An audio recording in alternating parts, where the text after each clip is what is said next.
Muito complicado. Eu vou conversar com a doutora Lítia Cavalcante, que prestou um grande serviço quando a ação do Ministério Público decretou a intervenção na Federação Maranhense. Já tivemos algum resultado disso, mas infelizmente ainda tem esse tipo de problema. Sim. Doutora, parabéns pelo seu trabalho. Você está defendendo o interesse do consumidor. Obrigada. O torcedor de futebol é consumidor e precisa de segurança nos estádios. Com certeza. Mas infelizmente não foi o que se viu. Né? O problema é que não foi cumprido o TAC, termo de ajustamento de conduta, firmado em agosto. O TAC não foi cumprido nem o item. Além de tudo isso, a federação não viabilizou os laudos. Então, os laudos do Corpo de Bombeiro era para ter havido requerimento antes do campeonato e não foi feito. Então, o que acontece? Já se iniciou um campeonato e que vai ter de se interromper no meio da partida. A federação, pela legislação, não deveria ter começado o campeonato sem os laudos. Sem os laudos de todos os estádios, inclusive do interior, cuja situação é pior do que essa. Pois é, inclusive, esses outros estádios, eles têm que ser, os laudos têm que ser remetidos ao Ministério Público para a gente poder avaliar e verificar a condição de se realizar jogo ali. Agora, no caso do Nilzinho Santos, é muito deprimente você ver isso. Inclusive, embaixo da torcida, a gente encontrou material de alta combustão com fiação elétrica exposta. Então, o Corpo de Bombeiro, ele fez o trabalho dele. Ele fundamentou a ação do Ministério Público interditando o estádio. Eu acho que tudo isso que a gente mostrou, nada que não possa ser resolvido. Mas você não pode remover um entulho. Mas não é entulho, não é fiação. O estádio, não é só isso. Não, vamos resolver porque o jogo é hoje à noite.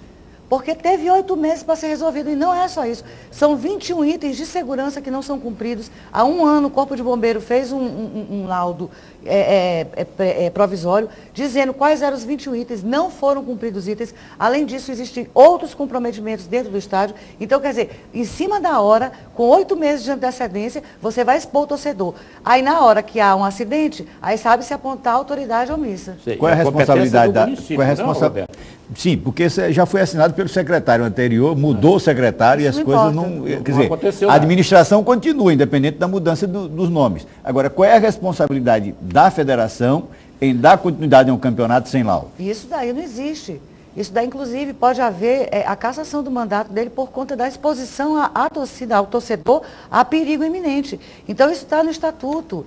Como é que se está no Estado de Direito, se tem uma interdição e um presidente da Federação Maranhense de Futebol vai dizer que vai fazer o jogo... Eu não estou ainda acreditando nisso. O jogo está marcado. Está marcado. Eu acho que ele é um cara coerente e eu acredito que ele vai entender e vai aceitar, porque isso daí é uma decisão do Corpo de Bombeiros no sentido de proteger o torcedor. Uma argumentação que ele faz, doutora, é que a interdição poderia ter sido feita em dezembro, quando venceu o prazo, não agora, depois que o campeonato está em andamento. Deixa eu lhe dizer, e por que ele não viabilizou o laudo? Eu não vou ficar brigando, trocando farpa com ninguém, não, vou fazer meu trabalho. Ainda podem reclamar, eu não posso ser responsabilizada por agir dentro da lei. Agora, os que não agiram, que inclusive, no caso, a federação, que iniciou um campeonato, se reclamava tanto do Alberto Ferreira, mas se inicia um campeonato sem laudo de segurança, isso é um absurdo. Isso é o básico de tudo. A competição é da federação, a federação é responsável por isso. Claro que é. Agora, pergunta a senhora, o jogo pode ser de portões fechados? Não pode, rapaz. O estádio não tem condição. Porque a interdição é questão de segurança para o público. Desde que aliás, ali existe uma aglomeração de pessoas. O campo de jogo estando liberado, o campo de jogo pode ter o jogo, é o que ele pretende fazer. Isso tem que olhar o laudo do Corpo de Bombeiro. O meu trabalho todo é baseado em laudo técnico, porque eu não tenho formação de engenharia nem de segurança. Agora, o que o Corpo de Bombeiros, o GAT, que é o Coronel Figueiredo, chegar e disser para mim, é o que vai ser feito. Cabe recurso? O recurso não é dele, da federação, é do município, da prefeitura, né? Não, a prefeitura já existe. Não, a prefeitura já existe. Uma decisão transitada em julgado do Tribunal de Justiça, obrigando a adaptar o estádio Nilzinho Santos à questão do Estatuto do Torcedor.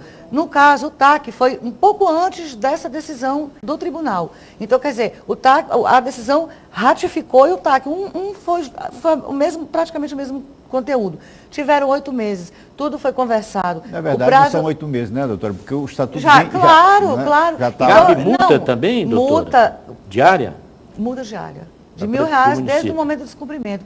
O que ocorre? A gente veio fazendo e veio falando Mas as pessoas parece que aqui, eu não compreendo, não se veem obrigadas a fazer. Aí chega no momento desse, onde se tem que tomar uma medida de proteção ao consumidor, aí sim, aí agora todo mundo quer resolver as coisas, tirar entulho, botar hidrante, tirar... Qual é a exigência básica? O que é mais difícil de fazer, que eles não...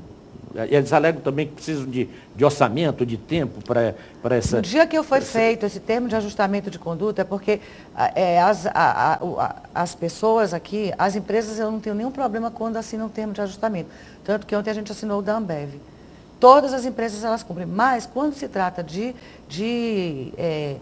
autoridade pública, no caso, entidade de administração pública, há esse descumprimento. No dia da assinatura do TAC, foi questionado para o secretário, qual o seu prazo, qual o prazo que você quer para resolver esse tópico bem aqui? Ah, eu quero um mês. Não, esse aqui 180 dias, esse aqui tanto. Não tem problema, contanto que você se comprometa e faça. Não foi feito nada.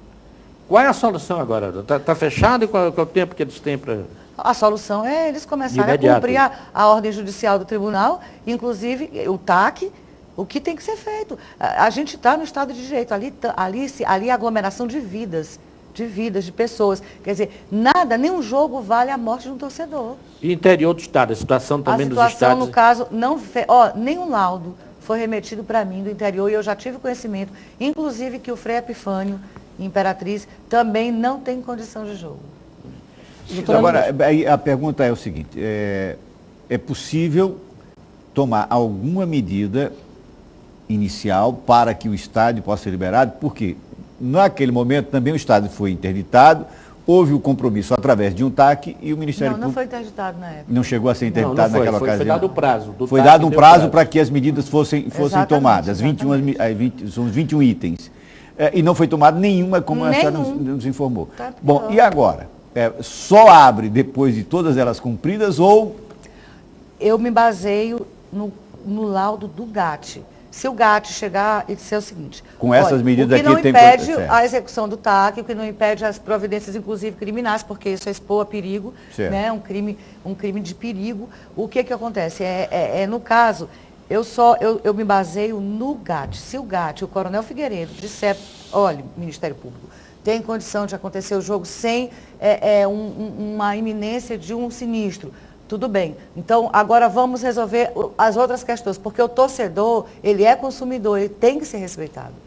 Vou falar nisso, doutora. Qual é a competência do Ministério Público em relação à administração do futebol maranhense? Porque o que a gente observava aí ao longo do tempo era que o jogo era marcado para hoje, era adiado para amanhã, outro dia. Qual é a competência? Quais são as queixas dos consumidores em relação ao futebol? Na verdade, todo mundo fala que o futebol está morto, né?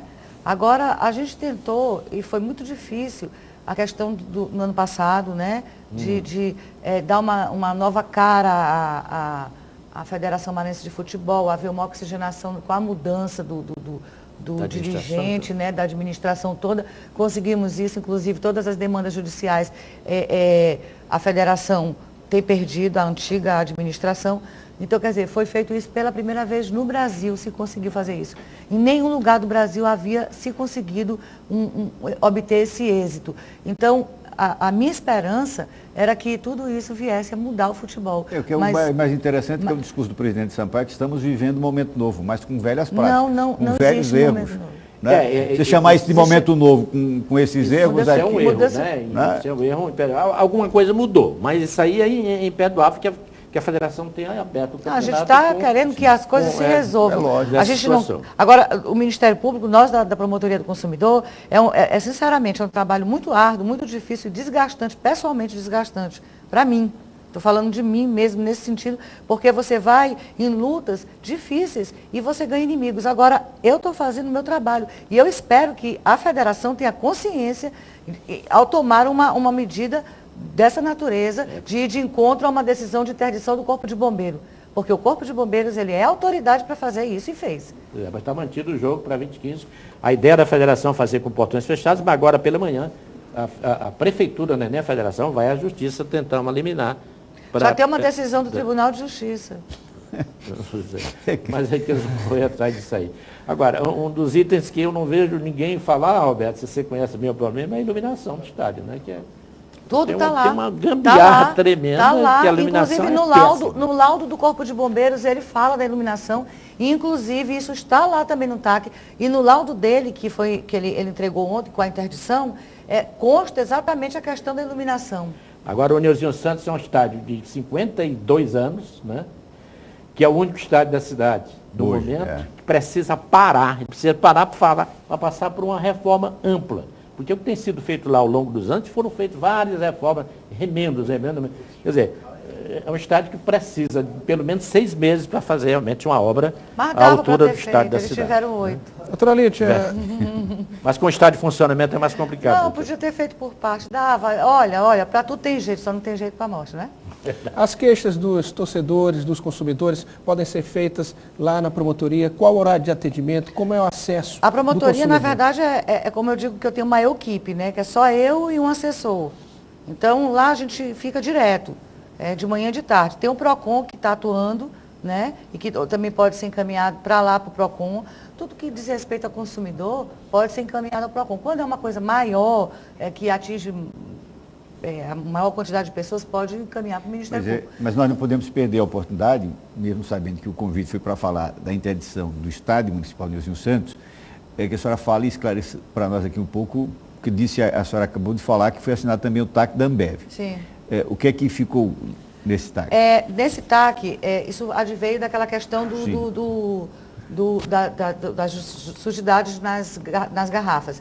Ocorre o seguinte, que o tribunal tem decidido que o ICRIM não tem condição de fazer perícia, e realmente não tem, porque o ICRIM está, como você sabe, os ratos estão comendo os cadáveres lá dentro do IML. Então, com base nisso, foi-se feito um TAC, onde houve 141 milhões de investimento na fábrica, uma nova fábrica, padrão da fábrica do Rio de Janeiro, que é uma das melhores do Brasil. Além disso, foi feita doações para entidades carentes, e a única entidade que é da administração pública que foi doado foi para a Escola de Excepcionais São José de Ribamar, pelo reconhecimento do trabalho do ex-prefeito de lá. Okay. Doutora, muito obrigado então por essa entrevista.